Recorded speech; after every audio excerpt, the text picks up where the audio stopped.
তো বন্ধুরা, আমার এখানে সব কিছু লাগানো কমপ্লিট। শুধু আপনার এই লেভেল লাইটটি বাকি আছে, কিন্তু এখানে এটি লাগাতে সমস্যা আছে। এটি মূলত লাগবে এইভাবে, কিন্তু যেহেতু জায়গা এখানে কম, তো আমি অন্য একটি ব্যবস্থা করে তারপর লাগাবো। দেখতে পাচ্ছেন, আমাকে প্রত্যেকটি লাইট এরকম সার্কিটের সামনে আনতে হবে। তো দেখতে হবে এখানে যাতে শর্ট না হয়। এভাবে প্রত্যেকটা লাইট দেখুন বাকি নিলাম সোজা করে।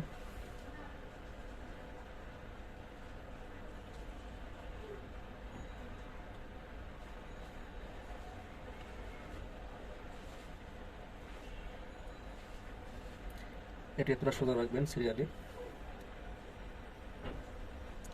এবং বাঁকা করার সময় অবশ্যই দেখবেন যে এগুলো যেন শর্ট হয়ে না যায়। তো দেখতে পাচ্ছেন আমি কীভাবে লেবেল লাইটটি লাগিয়ে দিলাম।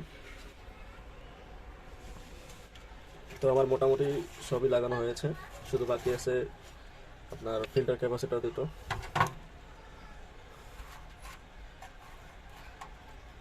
এখানে ক্যাপাসিটরের এই সাদা সাইডটি হলো নেগেটিভ এবং এই কালো সাইডটি হলো পজিটিভ।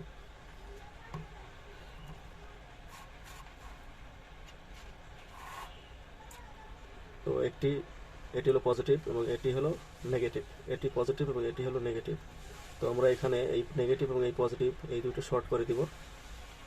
তারপর এখান থেকে আমরা আউটপুট নেগেটিভ বের করব, এবং এটি হবে গ্রাউন্ড এবং এটি হবে পজিটিভ আউটপুট, যেটি সরাসরি ট্রানজিস্টর বোর্ডে যাবে। তো দেখতেই থাকুন। তো আমি এখানে লেভেল লাইটে পাওয়ার সাপ্লাই এবং সিগন্যাল কানেকশন দিয়ে দিলাম। এই সিগন্যাল কানেকশনটি আপনার এখানে যে আসবে, মোবাইল দেখে যে লাইনটি, সিটি দেখে যে লাইনটি আসবে, লেফট এবং রাইট এর যে কোনো একটিতে দিয়ে দিবেন। তো এখান থেকে আমি বেস্টন সার্কিটের আপনার ইনপুটে দিলাম, এবং এটি হলো পাওয়ার সাপ্লাই, আপনার লেভেল সার্কিটের পাওয়ার সাপ্লাই। এটি হলো পজিটিভ এবং এটি হলো নেগেটিভ। এই সবুজটি হলো পজিটিভ আর এই ব্রাউন কালারটি এটি হলো নেগেটিভ।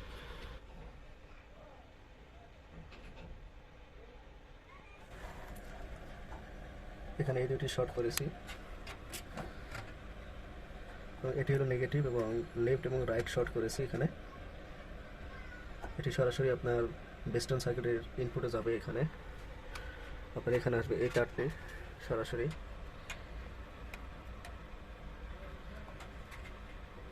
এখানে আসবে, এবং এটি হলো স্পিকার লাইন। সম্পূর্ণ কানেকশন করা শেষ, শুধু জাস্ট ট্রানজিস্টর লাইন দেবো। তো এখানে দেখতে পাচ্ছেন আমি এর উপরে যে বুলেটটি রয়েছে ইনসুলেশন বুলেট, সেটি আমি এর ব্লেডটির সাহায্যে উঠিয়ে নিয়েছি। এই দুটি লাইন হলো আপনার, এখানে সবুজটি হলো পজিটিভ এবং বাদামি এটি হলো নেগেটিভ। তো এটি হলো আপনার বেস্টন সার্কিটের পাওয়ার সাপ্লাই লাইন, এবং এটি হলো আপনার লেভেল লাইটের পাওয়ার সাপ্লাই লাইন, এবং এটি হলো ইউএসবি সার্কিটের পাওয়ার সাপ্লাই। এর নেগেটিভ পিসে এখান থেকে ইউএসবি সার্কিটের, এবং পজিটিভ লাইনটি হয়েছে এখান থেকে। ইউএসবি সার্কিটের আলাদা আরেকটি সুইচ ব্যবহার করেছি।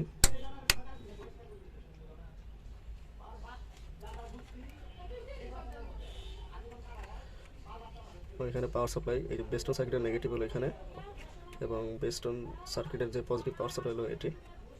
একটি 78 ট্রানজিস্টর ব্যবহার করেছে, দেখতে পাচ্ছেন। তো এটি আপনি সরাসরি পরিষদ দিলেও হতো, কিন্তু আমি বেস্টন সার্কিটের সাথে লাগিয়েছি, সমস্যা নেই। তো এখানে এটি হলো কমন গ্রাউন্ড, এবং এটি হলো পজিটিভ এবং এটি হলো নেগেটিভ। তো ট্রান্সফর্মার থেকে যে দুটি পাওয়ার সাপ্লাই বের হয়েছে, তার একটি দিছি আপনার এখানে এবং আরেকটি দিছি এখানে, দুটি দুই পাশে, এবং এই দুইটি হলো আউটপুট। এটি পজিটিভ এবং এটি হলো নেগেটিভ। আপনার ব্রিজ ডায়োডের ট্রান্সফর্মার লাইন এবং এর আউটপুট বোঝার উপায় হলো, এর যে পজিটিভ লাইনটি থাকবে, মানে আউটপুট যে পজিটিভ থাকবে সেটি হলো একটু বেঁকা থাকবে, এবং বাকি তিনটি লেগ থাকবে একদিকে থাকবে। তো যেটি বেঁকা সেটি হলো আপনার পজিটিভ, তার অপর সাইডটি হবে নেগেটিভ আউটপুট, এবং এটি হবে ট্রান্সফার ইনপুট, এবং এটি হবে ট্রান্সফার ইনপুট। তো দেখতে পাচ্ছেন এই দুটি হলো ট্রান্সফরমার, এবং এটি হলো আউটপুট, এবং এটি হলো আউটপুট। এছাড়াও আপনি দেখতে পাচ্ছেন এই যে এখানে যে 12 ভোল্টের লাইনটি রয়েছে সেটি আমি দিয়েছি কীভাবে। তো এই সার্কিটটি যদি আপনারা না বোঝেন তাহলে আমার চ্যানেলের প্লেলিস্টে গিয়ে দেখে নিতে পারেন এটি আমি কীভাবে বানিয়েছি। তো এখানে আপনার এটি হলো নেগেটিভ, তো এখানে এটি হলো নেগেটিভ এবং এটি হলো পজিটিভ, এবং এই দুটি হলো ট্রান্সফার ইনপুট। এটি হলো 12 ভোল্টের জন্য, এটি হলো পজিটিভ আউটপুট এবং এটি হলো নেগেটিভ আউটপুট, এবং এই দুটি হলো ট্রান্সফার ইনপুট।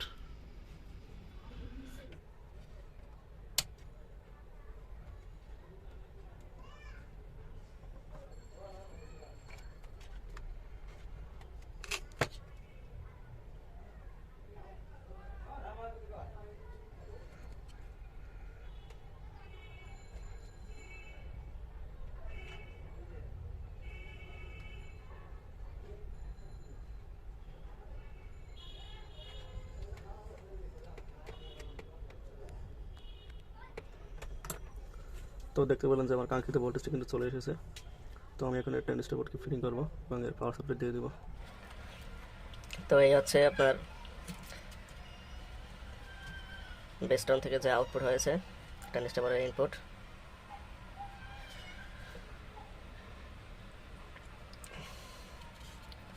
সবুজটি পজিটিভ এবং এটি হলো নেগেটিভ। এটি হলো নেগেটিভ পাওয়ার সাপ্লাই, এটি পজিটিভ পাওয়ার সাপ্লাই। এটা হলো স্পিকারের পজিটিভ, এটি হলো স্পিকারের নেগেটিভ, এবং এটি হলো গ্রাউন্ড যেটি এখান থেকে আসছে, এখান থেকে আপনার এখানে আসছে। তো এই হচ্ছে ট্রানজিস্টরের বোর্ডের কানেকশন।